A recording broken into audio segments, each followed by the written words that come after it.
What up, what up? Today I want to go over the FRQ that you did last week or the week before on Congress and reapportionment. And a few things before we start. One, you're going to be getting more practice FRQs. And I realize you probably went, many of you, online and looked to see if you could find the rubric, which you could find for this particular FRQ. And I would caution you, going and doing that is not going to help you in any regard. It's basically, I'd rather you not even do the FRQ than go find the rubric because it's not helping you. Because on May 11th, whatever two FRQs you see, they are not going to have the rubric online. So I implore you that for the future FRQs, I don't care if you get a 2 out of 7. As long as you are getting practice, you're going to get better. And so don't worry about it. You know it's not going to bring down your grade. So please, some of you probably didn't go look for the rubric, but it's not going to help you if you go look for it. And some of the FRQ practice that you're going to get in the next couple of weeks, you may be able to find a rubric. It's not going to, positively affect your grade that much either. But I just caution you. And the FRQ for the test on Thursday will not be searchable. You can go try to find it on Google, but it's not there. It's a secure FRQ. But nonetheless, let's take a look at this one because I want you to kind of walk through it with me to see where some of you got points off. And again, if you got 4 out of 7, I don't care. 4 out of 7 is not horrible. Actually, the average most years on the FRQ portion of the test is about 50% to get in that passing range. So 4 out of 7, I don't want you to shoot for it, but it's not going to be devastating for you. But this question asks about congressional reapportionment and redistricting. And the first part of the question asks you to define reapportionment. When you see define, that means you don't need a lot, 1 or 2 sentences. Explain, you need more. And I'm going to say this multiple times over the next couple of weeks. How or why. So explain how or why congressional reapportionment is important to the states. So let's look at the rubric. If you look at the rubric, it says for the first part, the reallocation, you can use a different word other than reallocation. The changing of the number of representatives each state has in the House. And so that's a pretty reasonable point to acquire. And I'll tell you, I graded in 2008, I was an AP grader. I spent a week in Daytona Beach grading these FRQs. And out of the 4, this is the FRQ I graded. So I graded over 10,000 of them. So I know what AP was looking for. In the first part of this, a lot of kids got the point. All right, so the reallocation or changing, moving of the number of representatives each state has in the House. The second part is explanation.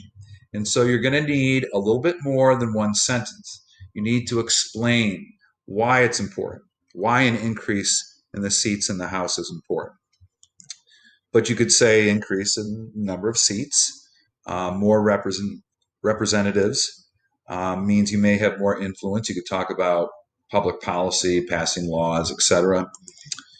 Increases or decreases a state's number of electoral votes. And some of you put that down, which is really good.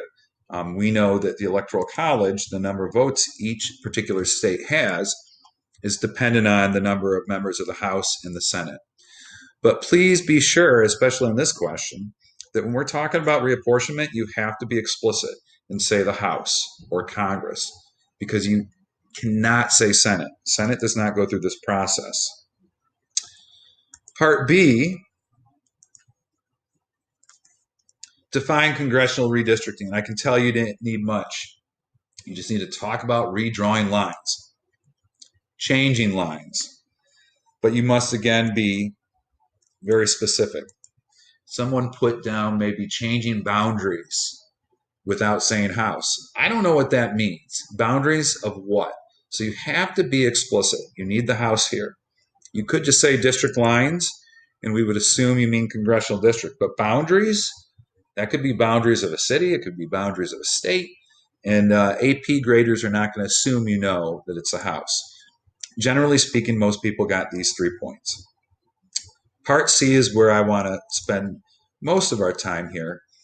Part C, where are we here? Explain 2 goals. Again, explain is the key. How or why. 2 goals of politicians when they gerrymander. And so if you looked at this rubric and you put down, to enhance political party strength or to minimize the strength of the opposition party, that's fine and dandy. AP is not going to give you a list of why or how that is accomplished by gerrymandering, because it'd be 50 pages long. Kids can talk about it from a variety of different ways. And so if you did not tell me how gerrymandering does this, you did not get the point. If you did not tell me how gerrymandering protects incumbents, you did not get the point. So you have to talk about something like they will redraw the lines to include voters who are of their party or demographics that support their party. You have to explain. And I told you with explain, you can give me a hypothetical or real example. In that particular screencast you watched, I talked about Barack Obama's state Senate seat. Conceptually, it's the same concept. You could draw the line so a candidate who is running against you, who is very strong, is no longer in your district. But you can't just put down one of these 4. That's a start, but that doesn't tell me how gerrymandering accomplishes that to increase minority representation. So then you need to say you could draw the lines so that a minority population gets representation in Congress by grabbing neighborhoods, cities that would have that particular demographic. But you have to give me more than just increased minority representation. That's not enough. It doesn't tell me how or why. To punish foes, to reward friends. I don't think many people put that down. So just be careful when you see explain. You need a little bit more than 1 sentence. You should have 3, 4 sentences. The final part was describe. Describe, you don't need a whole lot here. You're just giving me a word picture. Describe 2 limits that the United States Supreme Court has placed on congressional redistricting. So you don't need the how or why necessarily here. But district lines must be equally populated. They must be connected. You cannot dilute minority voting strength. Here's where some people got into trouble. Can race be a factor? Yes, but it cannot be the sole factor. And I can tell you, grading that year, we came across this issue over and over. Well, they didn't put solely. They just said you cannot draw the lines based on race. That's not correct. You cannot be based solely on race. So be careful. Shaw v. Reno, you need to know that. Baker v. Carr, you need to know that. I don't think many people put must be compact or communities of interest must be protected.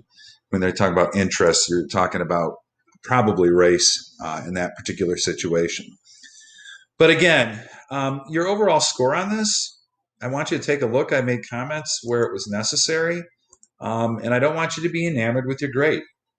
It's exempt if it didn't help your grade. I don't care. I mean, I care that you're getting better, but I don't care that you're practicing and you're getting 4 out of 7. It's okay. But again, I want you to make this as realistic as possible to what you're going to see on May 11th. So if you have any questions on your score, we can talk. You can email me. We can Google Hangout, which no one ever wants to do.